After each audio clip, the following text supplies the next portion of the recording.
Chairperson Dalton. We're here, as Cynthia mentioned, to provide an update on this year's summer and how the key trail restrictions program went and policy went this summer. Our first slide here will kind of outlay what the current policy is. As you'll remember, that year-round on any day where the National Weather Service issues a heat warning day, trail access is restricted at the trails listed on this slide from 9 a.m. to 5 p.m.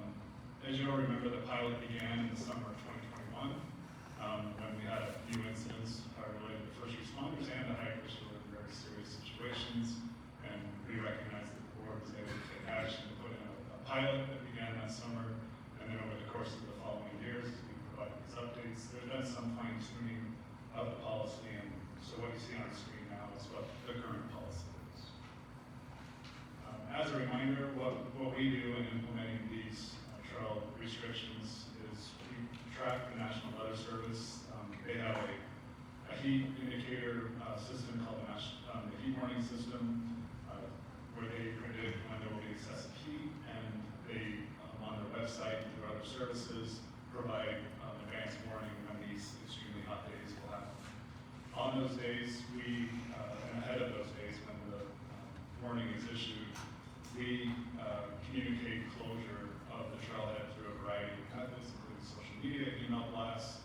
We're also finding that even the news media is getting great partners for us and getting the word out as well and letting people know that this is occurring.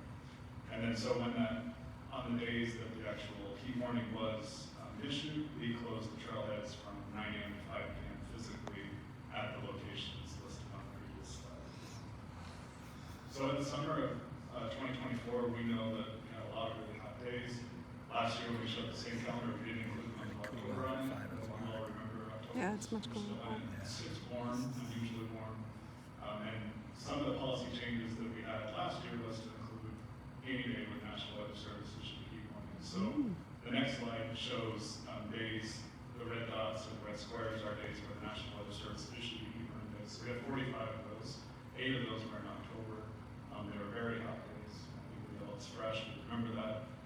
Those are days that wouldn't have been impacted previously, but were potentially dangerous or were dangerous, and so it was good to have that policy in place. This year we didn't have any closures in May, but in years past, they've occurred. National Weather Service issued heat warning days as early as April back in 2020. So we track it generally from May through September, and this year we tracked it through October as well, and had 8 closures in October.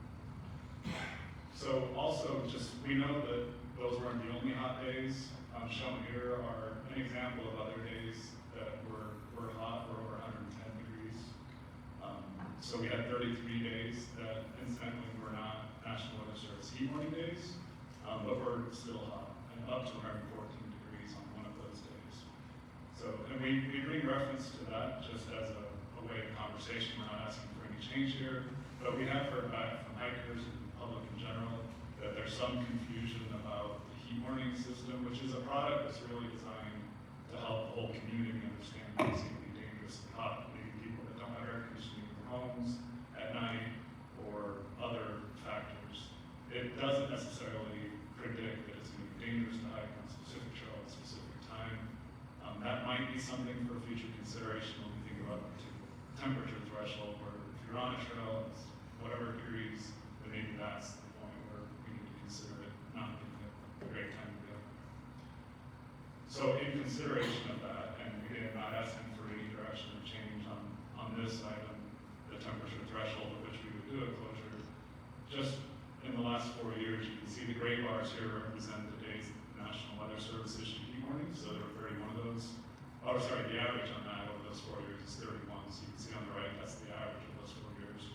And then 95-degree days, which is a really, that threshold would have to be a lot. If we ever moved it to that, that's 154 days. That's half a week. Or 100 degrees, or sorry, over 100 degrees, we had 123 days on average. And then, as you can see, the other thresholds here. I just did want to point out that we've had some really extensively hot summers here. Those last 2 red bars there were records, each of them. 55 days over 110 and then 70 over 110 this year. The previous record prior to that now it's 33. So it's been really hot. So it's important that we continue to have these dialogues where we come back and report and talk about what we're seeing and what's happening. And we're really happy to have a great working relationship with the fire department. So that will conclude my portion of the presentation. I'll turn the rest over to the Chief Kreis. Thank you, Jarod. Chairperson Dalton, members of the board. Mountain rescues are challenging and sometimes tragic incidents. These challenges are amplified by temperatures, and together the goal of the heat restriction program is to save lives. Reduce mountain rescues in extreme heat. And it's important to note that our firefighters are committed. They're strong, they're driven. They're physically strong and driven, emotionally strong and driven. I'm very, very proud of them. We all are. But they're still human.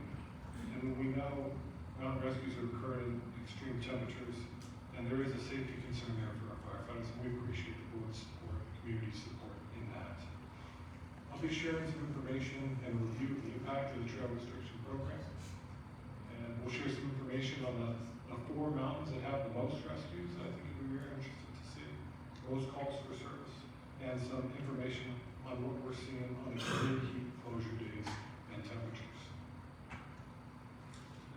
This one I think is very important because for us, just to refresh on the difference between heat exhaustion and heat stroke. And heat exhaustion, patients can see impacts like feeling faint or dizzy, excessive sweating, cool, maybe skin nausea, vomiting, rapid or weak pulse, muscle cramps. And what folks need to do when they're experiencing those symptoms is get into a cool and air-conditioned space as quickly as they can. Drink water, take a cool shower, do things that they can to cool off and reduce that body temperature. Now, conversely, heat stroke is much more serious. Throbbing headache, sweating, body temperature above 103 degrees Fahrenheit, red hot, dry skin, nausea, vomiting, rapid, strong pulse, and the potential for loss of consciousness. And about the only thing that somebody can do in that circumstance is activate the 911 system and take extreme efforts to get folks cooled off as much as we can in those situations. Now, starting with some good news. The program is having a positive impact. And what you're looking at here is mountain rescues, mountain calls. Again, on the top 4 places where we have the most of them. And we're focused specifically on May 1st and September 30th as kind of the known heat season here in the valley. And if you look at 2021, you can see just specifically Camelback Mountain here, that mountain incidents have reduced when we compare to 2020. And that trend line is pretty encouraging also for a past week. But we are having a lot of them at South Mountain Park. We're having some at North Mountain Park especially. They're going to include South Mountain, aren't they? Park specifically. And anyways, I think this is a good trend line and I'm happy to report it. The purpose of this graph, and there's a lot on here, I'll break it down for us, but we're looking at mountain rescue calls by hour 2021 to 2024. And again, focused on May to September, just like the previous one. And the purpose of this graph is to show that there are calls outside of the current trail closure times and to support a consideration that we might think about adjusting the hours to further reduce having a risk of 1 or more route rescues. And you can see in the middle there, highlighted is when the National Weather Service triggers in and we close for those time periods there. Again, this is a 4-year period. We are seeing a lot of mountain rescues at 8 a.m. and early in the morning. You can see that there. And then I draw your attention just to the right of the slide, and that shows the total for 4 years at each mountain park. So Camelback Mountain, 104 rescues from May 1st to September 30th, 64 by Spooky, 42 at North Mountain Shawview, and 86 at South Park. So I'll break this down. On your left, you're looking at mountain calls by hour, again, 21 through 24. And that's focused on the entire year, so January through December. And on your right, you're looking at May 1st again to September 30th, the same year period, 2021, 2024, the same mountains we were talking about previously. And there's a clear pattern here that's easy to see in a shift in the summer months when mountain rescue incidents, the times that they're happening, are happening a little bit more in the morning, focusing specifically on 6, 7, 8, and 9 o'clock. Further in the summer, we're seeing some interesting spikes at 7 p.m., and you can see that on the bar chart to your right there, 1,900 hours we use military time there. And then that tells us that if the consideration was brought forward to adjust the hours to adjust the hours a little bit, we might be able to prevent a higher number of mountain rescues. The sun rises in the summer about 5:20 and sunsets at about 6:20, and the spike in early morning rescues may be part to visitors entering the park at an earlier hour to avoid the heat, and frankly, just not completing their hikes before the temperatures start to rise and it gets hot outside.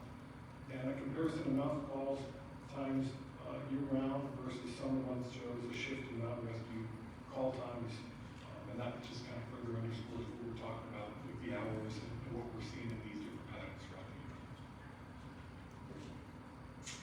This graph above here depicts the temperature at which mountain rescues occur, and they're color-coded by mountain. So Camelback is purple, Piestewa is an orange color, North Mountain Shawview is green, and we got South Mountain there in blue.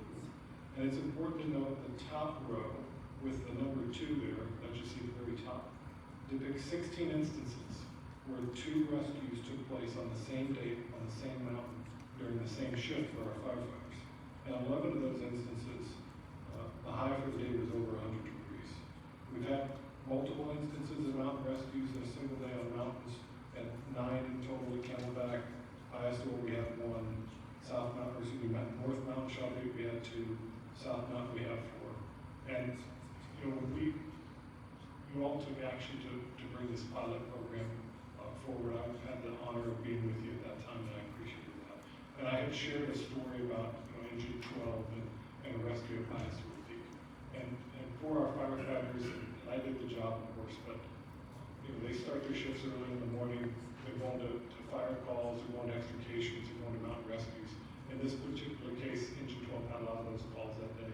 And in the afternoon, 911 caller came in, and the patient was down near the top of Piestewa Peak having an anaphylactic reaction. It was a very serious medical call. Our plan, I was the operations chief at the time, was we were just not planning on sending Engine 12 crew back up the mountain. We were going to send other crews.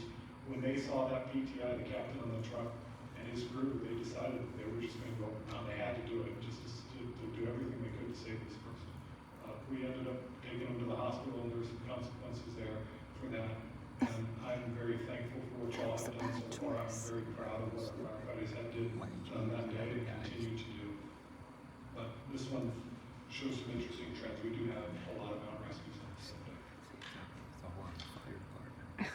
This here we're looking at park visitors and temperature. And this one's really interesting because when we look at park visitor counts for the top 4 mountains again in Phoenix, and we're focused on May to September, we see a drop in trail visits as the temperatures rise to the mid-90s. And I think we could expect that very reasonably, that folks are not going to be there. But I'd like to just draw your attention, if you look at the bottom of the graph where it's 100 degrees, and then kind of draw up to about the 2,500 visitor mark, we're getting a lot of folks out there when it's pretty hot. So that's what we're really trying to show here. This was a collaboration with the data that Parks was able to capture, and our folks got to analyze it and work with Parks now. So combining the data, and the fire department has great success in a philosophy of community risk reduction, and this fits very well into it. Combining the data, we have a couple of risk reduction models just for consideration, and we're not asking for action on the temperatures and these sorts of things today. But the highest risk reduction model that we've completed would be the restrictions on Camelback, Piestewa, adding North and South Mountain, changing the trigger to 95 degrees and adjusting the hours from 8 a.m. to 7 p.m. would reduce mountain rescues by 50%. Yeah, it would increase obesity and depression. What I would like to just socialize with the board here today is the one on the right, which is the consideration of adding South Mountain to the program if 105 temperature threshold was shifted off of the National Weather Service's excessive heat warning. If we made that shift and the hours were adjusted from 8 to 5, we would see a reduction in mountain rescues by almost 30%. So significant reduction there. And I'd like to just focus on those who really have an impact, when those mountain rescues are the absolute most challenging for us to deal with, of course, but also to have successful interventions for the community. And with that, I will turn the presentation back over to Deputy Jarod Rogers. Thank you.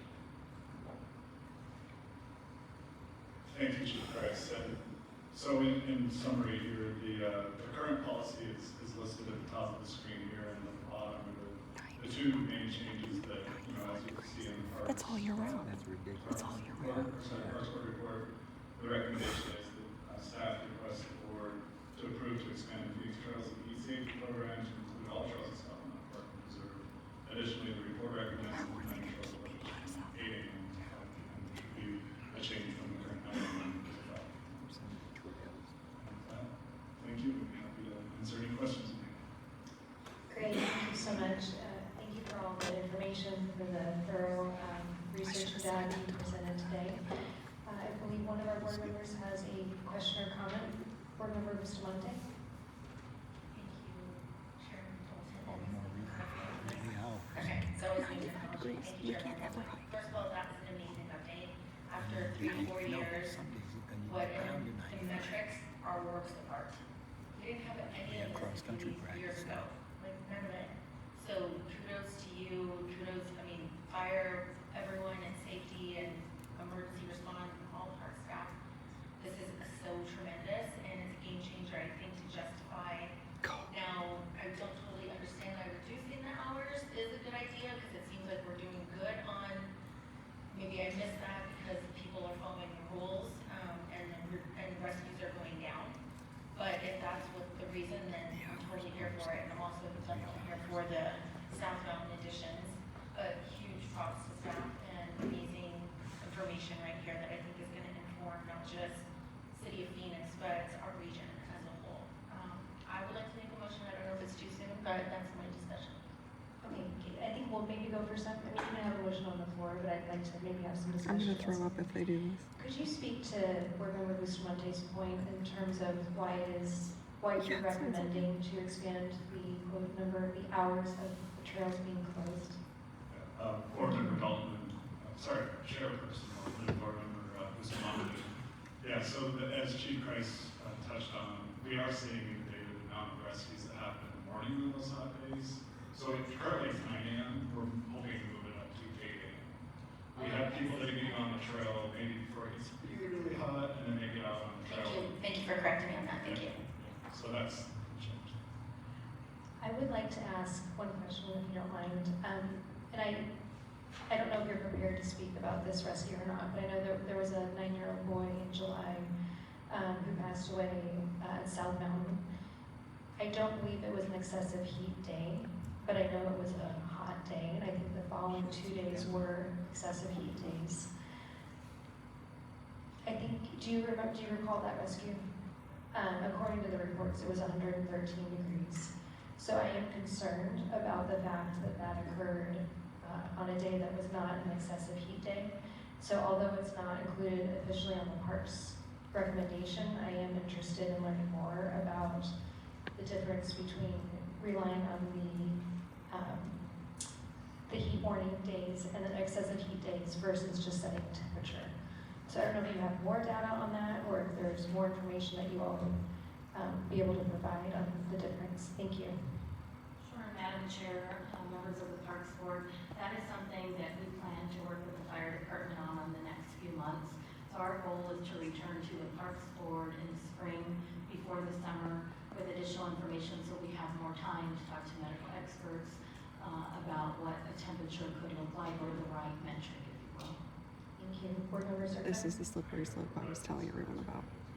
Oh, I'm sorry. Board It Member won't Porter? stop until they're down to 0. They'd have to shut down. Board Member Porter?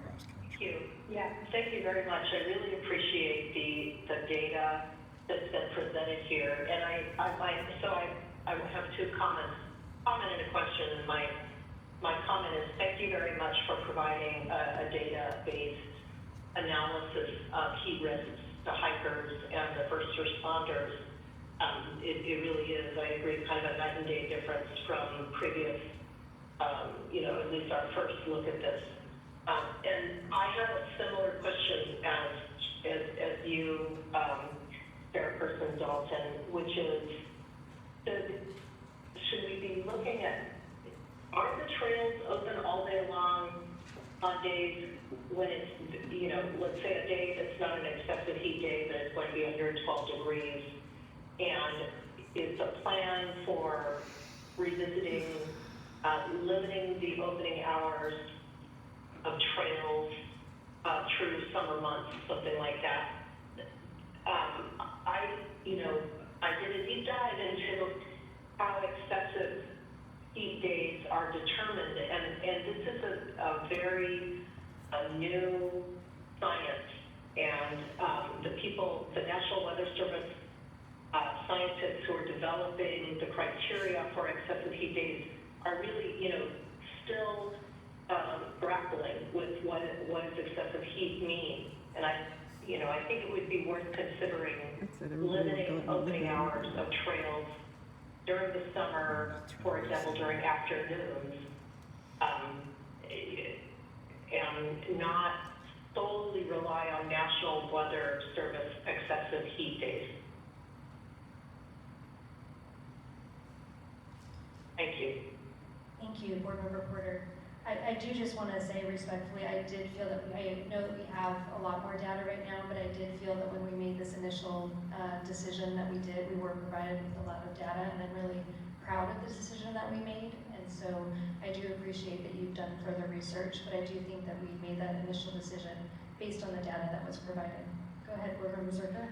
Thank you, and thank you again for the presentation. I didn't live through the earlier ones that many of you did, so I appreciate what you went through, and I agree, I thought we made a good decision last year. Just a couple questions. Could you back to the slide that had the hours? That one right there. So just a question, maybe Chief Kreis.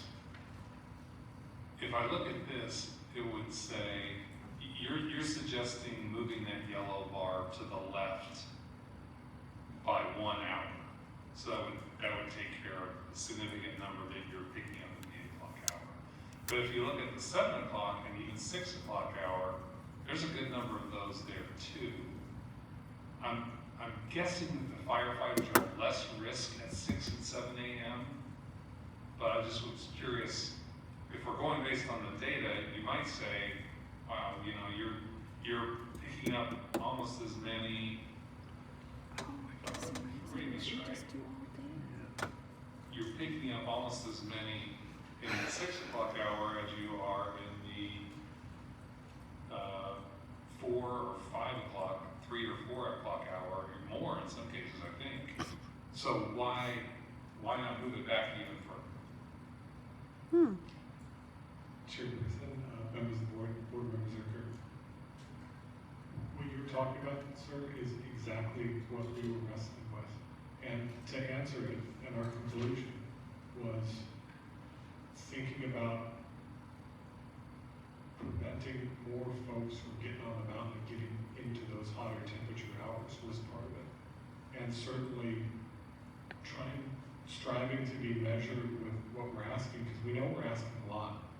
And that was really what went into the decision of bumping it up to 8 a.m. Certainly, there is a case to be made and consideration for hours extended further, but balancing, trying to keep people from having rescues in those hours as the temperature is rising was a major part of our consideration piece. Okay, understood, and I appreciate that, because that is the question, is balancing people's need for access to recreation with safety. So and I'm assuming that in the 10 a.m. and 11 a.m. hours, particularly on Camelback, and even as late as 1, we're having rescues there because people are maybe starting at 7:45 before it closes, and they're not understanding how fast it heats up. Then it's kind of interesting how in the middle of the day you're still rescuing people at that point. Okay. Second question is, we made a decision last year, and it was a big portion of the decision I remember was because we felt it was important to protect the public, but in some cases the public just aren't listening, period.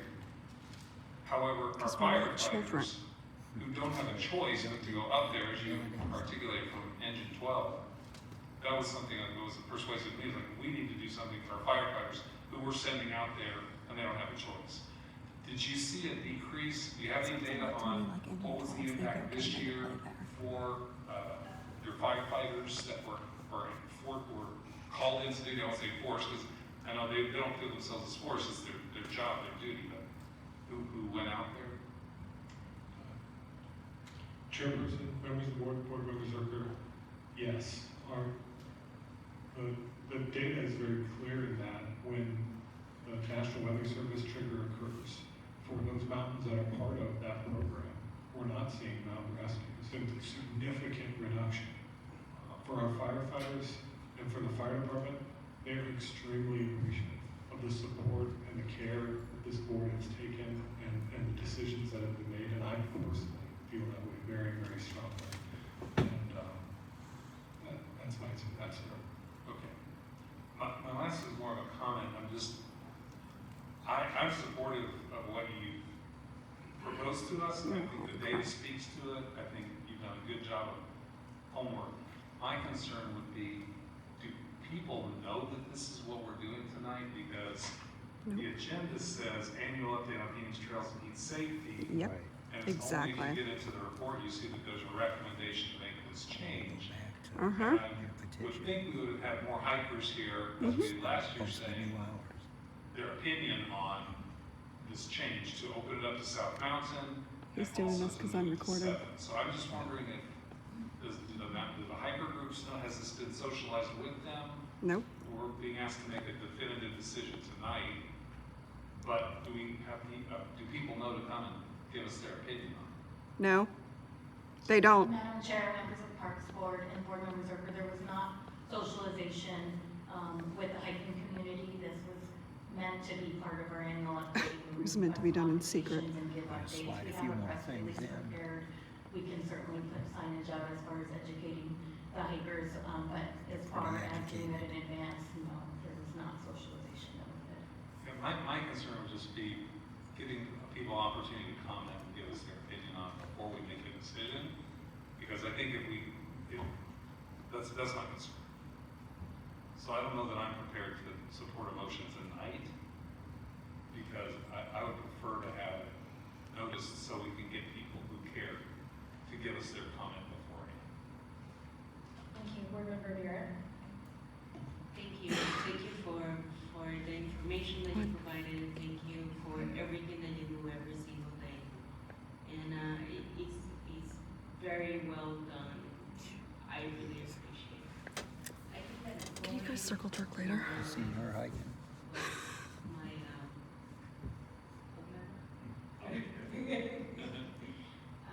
is suggesting maybe if we can have a medical representative,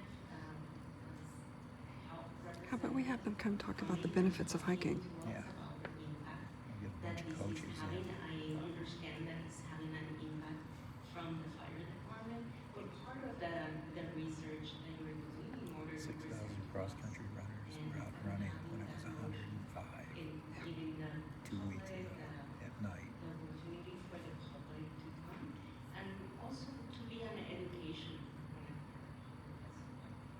I think that it will be of benefit for everyone.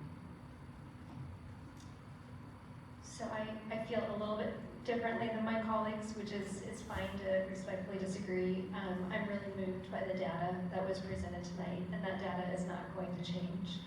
I also feel a very strong sense of responsibility that once I'm notified of this data and we have an opportunity to make a change, You want to if push this something through did one occur fucking and we didn't take action, that is concerning. When I read about the little boy that I mentioned Should they earlier, enjoy the hikers doing that?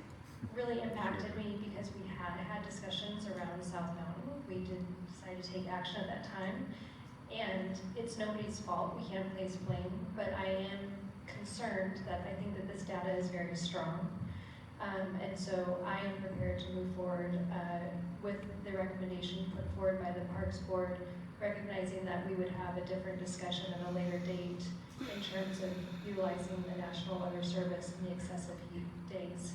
I totally appreciate the need for the public to be aware. That's a huge part of this. But again, the data is not going to change. It's not But gonna I would change not- next month there's either. not a motion, then You we could will, wait.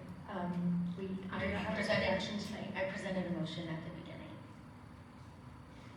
Oh, I know you said you had one, but I didn't know if you, did you actually make one? Okay, I would love to move to close, but I'm totally open to discussion, and I would also like to add to your point, Board Chairwoman Dalton, is that this is an ongoing engagement opportunity. We started this whole process because of the engagement between staff and emergency responders and park rangers. And hikers. How about hiker hikers? groups. So You're supposed to represent. I think that it's amazing that we're just discussing it now at the end of summer instead of next spring when it catches people off guard. Because this is an ongoing conversation, which is how we even got here. I still stand by the initial motion to approve it as staff has recommended. Okay, we have a motion, but we have a comment from Director Barnwell. One of the things I think as I observe it, ours would be an evidence-based decision. We're not going on our feelings. The first time we didn't have this kind of data, so it definitely is evidence-based. But one of the things I think would be important is for us to allow the public to hear the success of what we've done. They know I'm recording. Rallied against it, but they haven't heard the report. And so I would like to see a campaign of sorts that would go back to the public and allow them to observe what the successes have been, what the goals were, and this is how successful we have been, so that the decision we make forward is not just based on our observation of the evidence, but that they also have an opportunity to weigh in on the evidence as well. Thank you so And much. the other thing that I would say is that we do have some time because we're coming into Yeah. quote unquote the It's not really that parts of important right the now. year. You just want to get it So done. that there's time to actually put together a plan for communication to the public so we can actually make the decision later on. But so we don't have to make a decision, I think, tonight. But I think that we get the opportunity to publicize the success that we've experienced. Speaking of public comment, we do have one individual that, from the public to speak tonight, so I know we have a motion on the floor. Do you mind if I? Oh, I'm sorry. I can't see. Board Member Porter.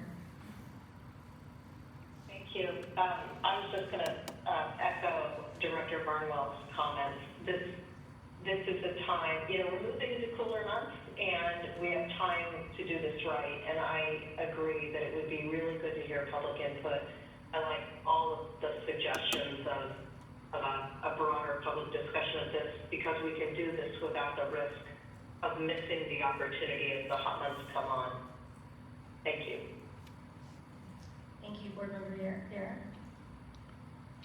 I also, can you go back to the slide that had the 50% reduction versus the 30% reduction? I think that is important to consider these, and with the right information coming here, we can have more evidence to go in one direction versus the other one. And 30% is huge, but why not go to 50%? If that is what we really want to focus in the health of the public, in the health of the firefighters. Thank you. Thank you. If I can go to our member of public, Michael Duffy, I believe. Is he on the line?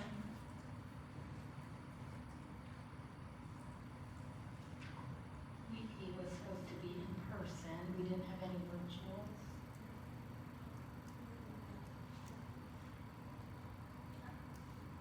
The virtual. How do you sign up? Okay, he should be on that. Okay, Mr. Duffy, you have 2 minutes. You can hear us? Mr. Duffy, My name is- there we go. 2 minutes. Thank you. Madam Chair, Parks Board, are you able to hear me? Yes, we are. Go ahead, sir. You have 2 minutes. Okay. Thank you. I apologize. My name is Michael Duffy. I'm here representing Local 493, the professional Phoenix firefighters. I would be in full support of what Chief Kreis represented. Coincidentally, I am a technical rescue captain. I am also a crew chief on Firebird 10, which is a joint operation between Phoenix PD and Phoenix Fire. I sit in the back of the helicopter and I run the hoist. I've been on these rescues on South Mountain. I've been on these rescues on every mountain in the valley. And I can tell you that the events that we see, especially you mentioned that 9-year-old boy on South Mountain, they take a toll not only on that family, but on the Phoenix Fire family. And anything that we can do to protect the public and protect our firefighters, Local 493 is in full support of. And we appreciate your consideration in getting away from the using the National Weather Service and going with a flat temperature and expanding the hours of closure to keep not only our citizens safe, our visitors from outside, which we tend to rescue a lot of, and our firefighters who are going up the mountain along with fighting fires in your community off of fire trucks and going on medical calls, going on car wrecks, and then being asked to go up the mountain multiple times. And it was spoken to by Chief Kreis very eloquently, much more eloquently than me, that our firefighters are ready to roll. They live for this, especially our technical rescue teams. This is what they live for, but if we can protect them by limiting our folks' access on the mountain, that would be very, very beneficial to us, and Local 493 is in full support of it. Thank you so much, Mr. Duffy. I appreciate you taking the time and appreciate your comments. So I know we have a motion on the floor. We don't have a second based upon